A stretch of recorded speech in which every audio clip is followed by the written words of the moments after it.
గణపతే నమః శ్రీమాత్రే నమః శ్రీ వారాహిదేవి నమో నమః. Welcome to our YouTube channel Chagantipati talks. కోరిన కోరికలు తీర్చే సుందరాకాండ 21వ రోజు పారాయణం. త్రిజట స్వప్నం. ఓసి మూర్ఖురాలా, నువ్వు ఆత్మహత్యకు సిద్ధమయ్యావంటే ఇప్పుడే నిన్ను చీల్చుకొని తినగలం అని కొందరు గర్జిస్తుంటే వారిలో పెద్దదైన త్రిజట అప్పుడే నిద్రలేచి, ఓ పిచ్చి సన్నాసులారా, జనకరాజసుతను దశరథుల ఇంటి కోడల్ని తినడం మీ తరం కాదు, మిమ్మల్ని మీరే కాల్చుకు తినాలి. ఈవిడ భర్తకు విజయం, లంకకు వినాశనం కలిగే కాలం ఆసన్నమైనట్లు నాకు ఇప్పుడే కల ఉంది. మిగతారందరూ భయభీతులై ఆమె దగ్గరకు చేరి తెల్లవారుజామున వచ్చి కలలు తీరుతాయంటారు. నీకు వచ్చిన కళ సవివరంగా చెప్పు అన్నారు. త్రిజట. స్వచ్ఛమైన ఏనుగు దంతాలతో నిర్మించిన పల్లకి, ఎన్నో హంసలు దాన్ని మోస్తున్నాయి. ఆ పల్లకి మీద ధవల వస్త్రాల్లో రామలక్ష్మణులు. అంతలోనే సముద్రం ఒడ్డున ఉన్న తెల్లని పర్వతం మీద సీతాదేవి స్వేచ్ఛావసనధారి అయి రామునితో వివరిస్తున్నది. మరో కళ. పెద్ద పర్వతమంత ఏనుగు, దానికి 4 దంతాలు. ఆ ఏనుగు మీద రామలక్ష్మణులు. వారు సీతాదేవి దగ్గరికి వచ్చారు. ఆవిడ కూడా ఆ ఏనుగు ఎక్కింది. భర్త సన్నిధిలో ఆవిడ చేతులెత్తి సూర్యచంద్రులను అందుకుంటుంది. ఆ ఏనుగు లంకానగరం వైపు వచ్చింది. మరొక కళ. 8 జతల తెల్లని వృషభాలు లాగే రథం మీద రాముడు సీతా సమేతంగా ఈ నగరానికి వచ్చాడు. అంతలో ఆయన సూర్యకాంతులీనే పుష్పకం మీద బయలుదేరి ఉత్తరాభిముఖంగా వెళ్ళాడు. అలా వెడుతున్న ఆ రామచంద్రుని చూసి ముల్లోకాలు భయపడుతున్నట్లు అనిపించింది. ఆ తేజోమూర్తిని చూస్తుంటే ఈ పృథ్వీలో ఆయన్ను జయించే వారుండరనే నమ్మకం కలిగింది. పాపాత్ములకు స్వర్గప్రవేశ అర్హత ఉండదు కదా. ఇంతలో మరో కళ. మన రావణ ప్రభు మత్తుగా తాగి శరీరమంతా నూనె పోసుకుని ఎర్రబట్టలతో కరవీర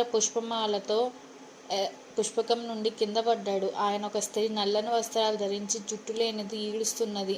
అంతలో నూనె తాగుతూ గెంతులు వేస్తూ నవ్వుతూ ఇంద్రియాలు పట్టుతప్పి తిరుగుతూ గాడిద రథం మీద వెడుతూ కింద పడ్డాడు మన ప్రభువు. పడుతూనే భయంతో దిగంబరుడై పిచ్చిగా ప్రేలుతూ ఎదుట ఉన్న దుర్గంధ భూయిష్టమైన గోతిలో మునిగాడు.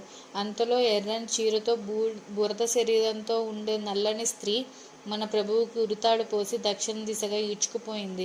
అదే దిశలో కుంభకర్ణుడు కనిపించాడు. రావణ కుమారులందరూ బుర్ర గొరిగించుకొని నూనె పూసుకున్నారు. రావణుడు వరాహం మీద, కుంభకర్ణుడు ఒంటె మీద, ఇంద్రజిత్తు మొసలి మీద దక్షిణంగా పోతున్నారు. విభీషణుడు తెల్లని వస్త్రాలు, పువ్వులు ధరించి శంఖదుందుభి ధ్వనాలు సాగుతుంటే నృత్య గీతాలతో నవ్వుతూ 4 దంతాల ఏనుగు మీద తెల్ల గొడుగు నీడలో ఉన్నాడు. ఆయనతో పాటు మంత్రులు 4 ఉన్నారు.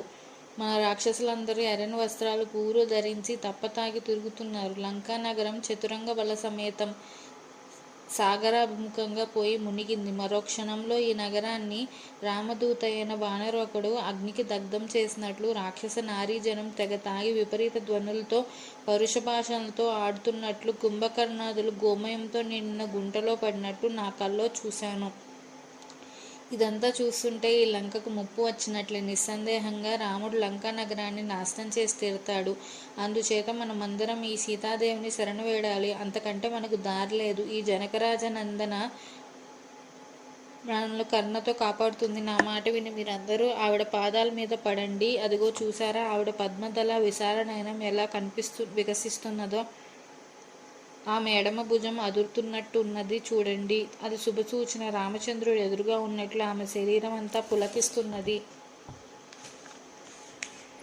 అదిగో ఆ చెట్టు కొమ్మ మీద పక్షి కూత విన్నారా, ఎంతో సంతోషంగా వినిపిస్తున్నదో.